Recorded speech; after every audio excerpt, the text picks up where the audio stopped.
forget to like, comment, and subscribe, because I'm going to give away some Vortex binos, and you can't win unless you do. You heard it here first. Like, comment, subscribe. Every single month of this hunting season, I'm giving away binos. Okay, bye. When do bucks make their fall shift, guys? 'Tis the season. We're in the heat of it. Most of us are in season, coming into season, as far as archery season goes.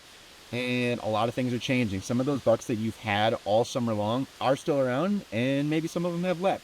We are in a transitional period, and that's what the month of September is really about, guys. So there's a couple different transition time periods that take place throughout the summer where bucks tend to move off and do fall ranges or start exploring at least new ranges and leave where you had them all summer. And if you don't know how to adapt, overcome, and maybe just know like that those things are happening, you don't know when to go in and pull the trigger, you maybe stay too patient.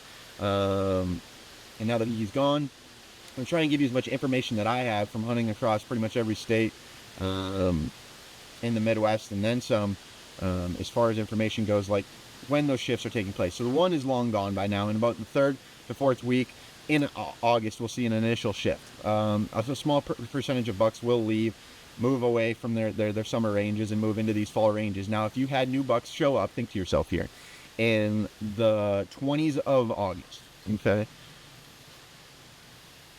chances are he's going to stick around for a little bit here. And he might be popping back in and out the entire fall until maybe the 3rd week of October. So if that shift already took place where you had a new buck show up in the 3rd or 4th week of August, guys, that's a great sign for you, especially if you never had that deer before. He probably moved to your area because of our early season food source. Maybe it be beans, maybe it be a hayfield, maybe it be a better acorn production.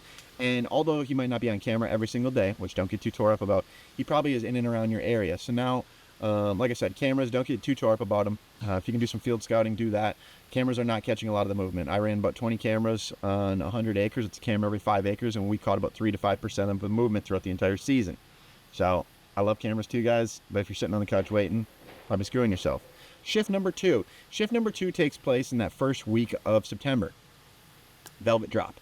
I'll say the 4th through the 7th. So if your bucks are still around after the 4th or 7th, and keep in mind, this is not all bucks, guys. Like, we can't put all bucks in any given scenario, and they all do this and they all do that on those given dates. But if your buck's left between the 4th and 7th, chances are they're gone. If your buck stuck around between the 4th and 7th and he's still there, give or take a couple days on either side of that, guys, it's a good sign. He's still sticking around, and be patient when waiting for that time to go in and kill him. The reason I'm bringing up patience in a couple of these different scenarios, guys, is September sucks. Like these temperatures are terrible.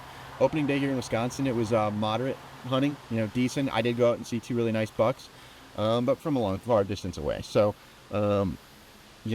knowing these given scenarios will allow you to know whether you should be going in there in September, even though the conditions haven't been great, to go in and try and kill these bucks, because if you sit on your hands, he might be gone for good. Somebody else might kill him, especially in a high-pressured state. So if your buck's still here between that 4th of September shift and that 7th of September shift, and he's still around, guys, you did it. Now, by the time this video gets posted, we're going to be sitting in the September 20s, okay? At that point, most of the shifting has taken place. And now think to yourself, do I have those food sources that are palatable during this time of the year? And you'll be able to predict whether those deer most likely stick around or not. You can also kind of focus on the trail camera pictures and the deer settings that you are getting. Are those deer alone, or are they still in bachelor groups? Because if they are still in bachelor groups, predict another shift to take place, because chances are when this testosterone rises, which it already did once when the velvet came off, testosterone rises, he doesn't want to hang out with his summer buddies anymore. Okay, so now factor in, do I have beans, do I have soybeans, do I have alfalfa, do I have good red oaks, white oaks dropping?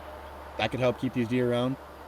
But if you realize that these bucks are still coming in bachelor groups, realize that any day it could be the last day that he's on your property, until maybe a pre-rut or rut hunt when he comes back to check for those first does and estrus.